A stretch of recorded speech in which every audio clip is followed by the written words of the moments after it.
Bom dia, boa noite, galera. Vamos para mais um estudo de psicodiagnóstico. Eu vou ter prova segunda-feira, vai cair até o capítulo 16. Eu tô no capítulo 2 ainda e já é quinta-feira à noite. Vamos ver se eu vou conseguir chegar a tempo em todos. Mas, como vai aparecer na tela para vocês, a gente vai ver o segundo capítulo. Lembrando, né, antes de mostrar o capítulo para vocês, que eu sigo aqui a bibliografia do Psicodiagnóstico 5 da Jurema Cunha.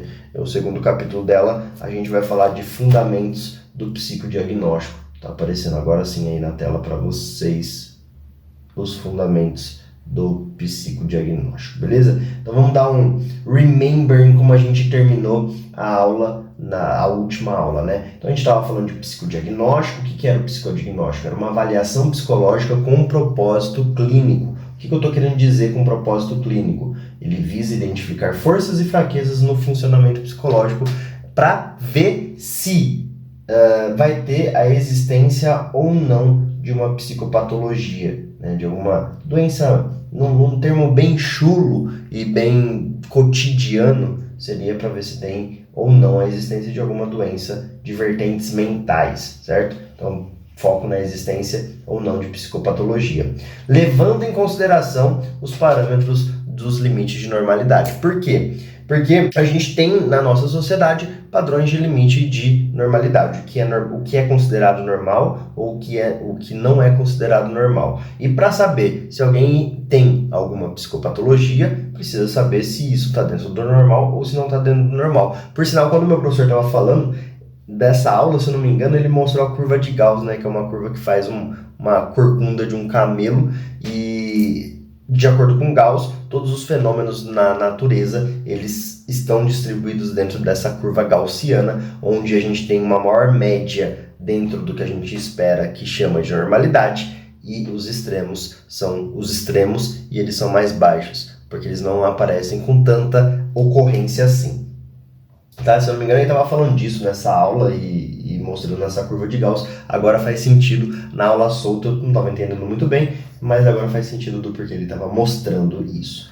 Tá, a gente também falou dessas escalas psicológicas, né? Dessas escalas de testes psicológicos. Tudo isso se popularizou com Binet e os testes do exército alfa e beta, testes do exército americano alfa e beta, que consolidaram a psicometria como ciência. Então ela começou a estudar os testes psicológicos, como fazer essas testagens, como aplicar esses testes a fim de ter uma estrutura bem definida e replicável, e se tornou uma ciência esse estudo, tá? Lembrando, isso daqui é importante falar, porque muita gente ainda não entendeu, e é um pensamento muito antigo, tem que tomar cuidado para não cair nele, que é um psicometrista, ou seja, um psicólogo que aplica testes, ele vai ser um psicometrista apenas porque ele valoriza os aspectos técnicos de um teste. Então ele vai pegar lá o teste, vai estudar o teste, vai aplicar o teste e obter os resultados deste teste com um número.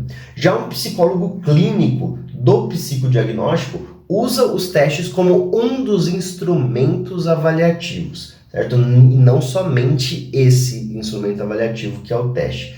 Ele vai avaliar todo esse resultado desses instrumentos a partir de uma sistemática, a partir de uma ciência. Ele quer entender como que esse fenômeno se apresenta, por que esse fenômeno se apresenta, por que a pessoa tem isso, por que a pessoa está sentindo isso dentro do contexto daquela pessoa. Então, ela está se sentindo assim porque como que era a família dela, como que foi a infância dela, a vivência escolar dela, tudo deve ter um motivo e não apenas categorizar por números como os psicometristas. Nessa época também houve os estudos biológicos e genéticos para classificar os transtornos mentais. Não tinha nada que classificava eles e caracterizavam eles, era tudo meio jogado. Mas alguns estudos genéticos e biológicos conseguiram classificar eles em transtornos mentais orgânicos, psicoses, neuroses, transtornos de personalidade, estados reativos e transitórios. Isso era colocado dentro de uma hierarquia. O que eu estou querendo dizer com isso? Se uma pessoa era diagnosticada com um transtorno mental orgânico, isso já se sobressaía em cima de psicoses, neuroses, transtornos de personalidade e estados reativos transitórios. O que seria essa classificação? Porque perceberam que tinham alguns transtornos, como por exemplo transtornos do neurodesenvolvimento, que eram adquiridos de forma genética. Por exemplo, um transtorno de hiperatividade, um transtorno de aprendizagem qualquer. Já outros eram adquiridos dentro da sua vida, de acordo com a sua história. Por exemplo, uma depressão que é ocasionada, por exemplo, por motivos que acontecem na sua vida, no seu dia a dia, e como você reage frente a eles. Beleza. Então, como eu falei, os estudos foram bastante baseados nos estudos de Freud e de Kraepelin, de que diferenciavam bem essa hierarquia. Eles fizeram de forma muito bem adequada, eles caracterizaram esses estudos dentro dos 5 aspectos da psicopatologia, que eram quais esses aspectos? Os sintomas descritivos, ou seja, exatamente o que a pessoa estava sentindo, ela descrevia os sintomas dela. Então, sinto dor de cabeça, sinto ansiedade, tenho palpitação, ela descrevia os sintomas dela. A causação presumida, o que causava esses sintomas, né? O porquê que ela ficava ansiosa, o porquê que ela ficava com o coração disparado, o porquê que ela tinha dificuldade de aprendizagem, dor de cabeça, enfim, o que fosse. A psicodinâmica, então como que todas essas causas e efeitos se relacionavam com a história de vida dela. Então, ela tem uma mãe, um pai dessa forma, daquela outra forma, amigos, parentes, vizinhos, vida escolar, vida no trabalho. Então dava toda uma psicodinâmica para tentar entender por que foi adquirido aquilo ali, ou se já veio de forma genética. A justificação para a hospitalização, então em casos graves, quando que isso precisaria ser hospitalizado ou não, e as recomendações para o tratamento, o que ela deveria fazer a partir daí, a partir do diagnóstico, como que deveria ser lidado com esse transtorno. Então Freud e Kraepelin colocaram muito bem dentro desses 5 aspectos da psicopatologia, por isso que foi tão usado essa divisão e esses estudos deles. Os testes projetivos, então, começaram a ganhar bastante espaço. Projetivos são os testes do Freud, por exemplo.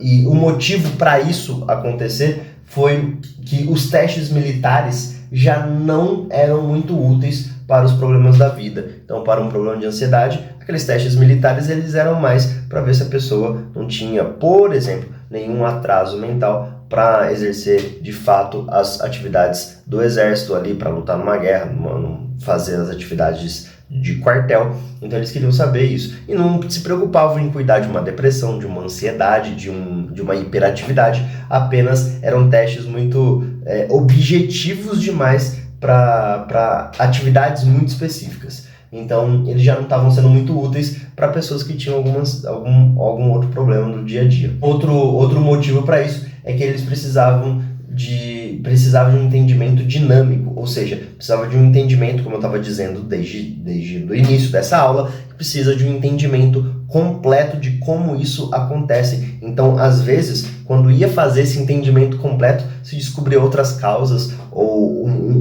de fato um início de como aquilo começou. Isso começou a fazer muito a alegria do pessoal que estava passando por esses testes e por essa dinâmica para entender o que estava acontecendo de fato. Foi esclarecendo muito a cabeça das pessoas. Mas nem tudo são flores, obviamente. Os testes projetivos acabaram tendo um declínio. Por que tiveram esse declínio? Eles tiveram um declínio por estarem muito próximos às teorias psicanalíticas, e isso fazia com que esses testes de fato fossem muito projetivos e tivessem uma interpretação intuitiva, ou seja, eles não eram tão, não é que não eram tão exatos, eu ia falar que eles não eram tão exatos, mas não é bem isso. O que acontecia é que eles não traziam parâmetros de exatidão para serem computados. Então o cara era interpretado e, dependendo de quem fizesse a interpretação, poderia chegar em resultados diferentes. Não era muito bem, digamos assim, padronizado da maneira certa, como eram os testes mais objetivos. Eles acabaram caindo em desuso, não desuso, mas acabaram caindo em declínio, porque eles são usados até hoje. Esses testes projetivos são usados até hoje com bastante afinco, mas eles foram perdendo um pouco de espaço para aqueles testes que foram surgindo mais propriedade numérica, né? Então, atualmente, os instrumentos são mais objetivos. Esses testes procuram trazer números para uma associação de fato mais categórica. Como que são caracterizados, então? Vamos fazer uma caracterização desses testes, dessas estratégias. Primeira coisa, perguntas ou hipóteses iniciais. Então, o paciente chega e a gente precisa saber o porquê que ele está ali e o que causou a vinda dele ali, né? Então, as perguntas e as hipóteses iniciais. Então, as perguntas giram em torno de por que você está aqui, o que você está sentindo, por que você acha que está sentindo isso, e provavelmente você está sentindo isso por conta disso, ou o próprio paciente já traz eu acho que eu estou assim por conta disso. Então, gira em torno disso a caracterização. E aí define-se, a partir disso, define-se os instrumentos que serão usados, os testes que serão usados, em que momento esses testes serão usados e de que forma eles serão aplicados. E aí os resultados desses testes vão ser comunicados para um responsável. Todas as pessoas têm um responsável. Se for uma criança, para os pais da criança ou para os cuidadores dessa criança. Se for um adulto, para o cônjuge desse adulto, ou para os pais desse adulto, ou para um amigo que seja muito próximo, para alguém que esteja ali, que seja responsável para cuidar e estar pronto dentro das dinâmicas que forem necessárias. Então vai que, vamos supor, seja um caso de uma pessoa que se auto-agride. Então, em casos extremos, isso pode levar a um caso mais grave, e aí sempre tem alguém ali que sabe, que entende como que funciona, ou quais são os primeiros atendimentos, os primeiros socorros que devem ser feitos, para onde levar, para quem comunicar. Então, esses resultados podem ser divulgados para essa pessoa. E aí a gente tem os objetivos, e são vários objetivos, certo?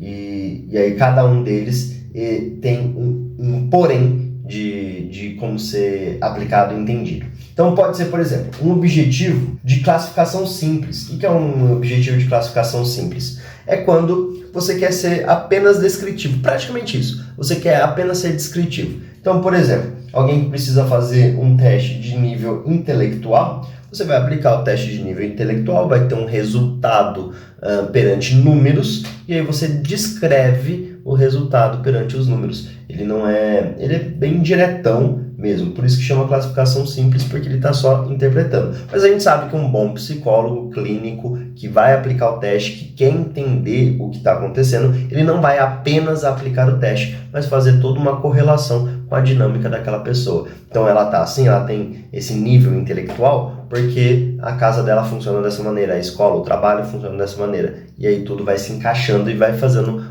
uma interligação com uma coisa com a outra, para ter um resultado mais bem apurado, mais bem trabalhado, que exprima melhor a realidade daquela pessoa. Temos um objetivo de descrição, então, por exemplo, vai fazer ali um teste de estado mental para verificar atenção, para verificar memória, também é algo mais descritivo, porque ele vai ser mais de característica quantitativa, certo? Temos a de classificação nosológica, que quando que isso acontece? Quando o paciente não é testável, quando ele não tem capacidade, não pode, por algum motivo, não tem capacidade de executar o teste. E aí vai por comparação de outros. Então, outros pacientes na literatura ou mesmo de forma prática têm as mesmas características, apresentam as mesmas condições, então possivelmente tem a mesma psicopatologia.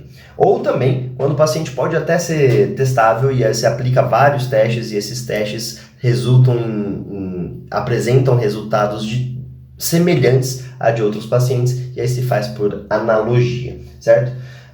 Isso daqui é bem DSM mesmo, né? Então basta para a pessoa receber o diagnóstico, basta ela estar dentro de todas as características lá do DSM para receber o diagnóstico. Então, sei lá, por exemplo, um exemplo de autismo, tem lá no DSM, no livro, né, no manual, as características, as classificações do que caracteriza uma pessoa com transtorno do espectro autista, e se ela cumprir todos os requisitos, ou pelo menos a quantidade lá que precisa ter, ela é diagnosticada. Então, essa é a classificação nosológica. Temos o diagnóstico, um objetivo de diagnóstico diferencial, que ele vai investigar, o objetivo dele é investigar as inconsistências dos quadros sintomáticos. Então, pega lá, o cara está verificando, está investigando se tem transtorno do espectro autista. Mas aqui aparece uma característica que não é comum aparecer nas características dos transtornos de espectro autista. Então, ele vai investigar se isso realmente pode ter relação ou não com o transtorno do espectro autista, que é o exemplo que eu estou dando aqui.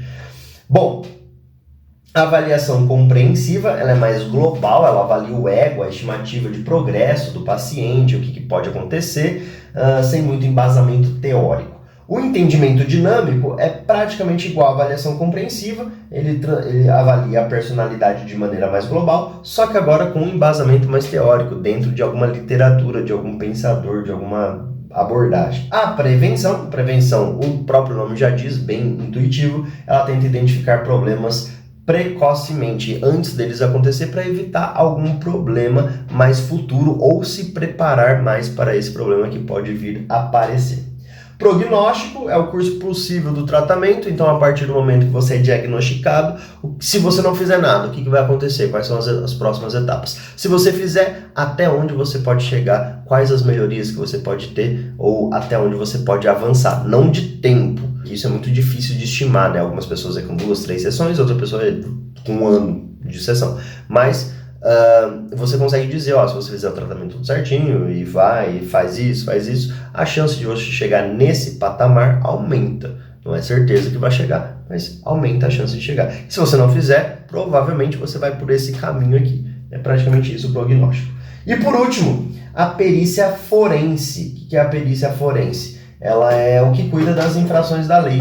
Então, transtornos ali, diagnósticos que podem ocasionar um transtorno da lei, em alguma infração da lei, né? Então, alguma coisa ali mais psicopatia, né, que pode causar aí alguma infração de lei, é a perícia forense, e geralmente é escolhido um psiquiatra para fazer essa parte. O psiquiatra exige testes psicológicos, onde o psicólogo que vai aplicar. Bom, esse é o capítulo 2 do livro, que eu preciso estudar 16. Estou no 2, faltam poucos dias para a prova, vamos ver se a gente consegue fazer todos. Fundamentos do psicodiagnóstico. Espero que tenha ajudado vocês. Se ficou alguma dúvida, deixe aqui nos comentários. E vamos debater também nos comentários, tirar dúvida. Falem se eu falei alguma besteira também, né? Porque pode acontecer, obviamente. Eu tô aqui mesmo e falo muita besteira. Mas fora isso, por hoje é só. Beijos e abraços para todos. E me ajudem a estudar para essa prova. Falou, beijos, falou, tchau.